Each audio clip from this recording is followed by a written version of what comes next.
It has been an historic week for the United States and Cuba. Among those watching most eagerly, the people who run Major League Baseball teams. Earlier, I asked reporter Michael Schmidt of the New York Times if lifting the trade embargo would be a game changer.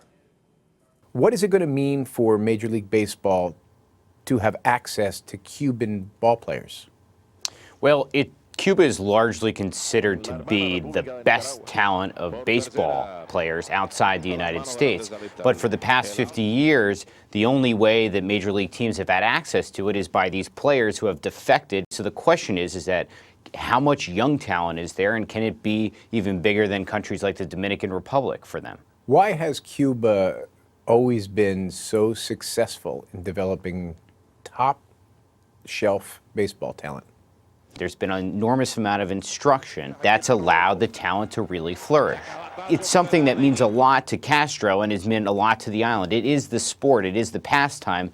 If the trade embargo is lifted, and if Cuban ball players theoretically could then start to make a living in the major leagues, the Cuban government still may hold back because they don't want to lose all of thetheir talent. The Cuban National League is very, very important to the government and the country.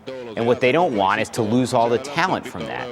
But what would need to happen is that major league teams would need to say to Cuban players, okay, in the offseason, you can go play every day in Cuba. And most major league teams wouldn't want to do that because they're investing millions and millions of dollars in these players.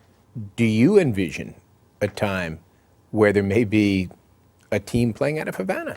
Geographically, Havana's not that much further from teams in the United States than, say, the Seattle Mariners are, so the travel wouldn't be that big a difference. And what it would do is it would really galvanize, hopefully, an island, a country, behind one team. And that would really give an energy to a team in a way that we've never really seen in baseball. Michael Schmidt of the New York Times.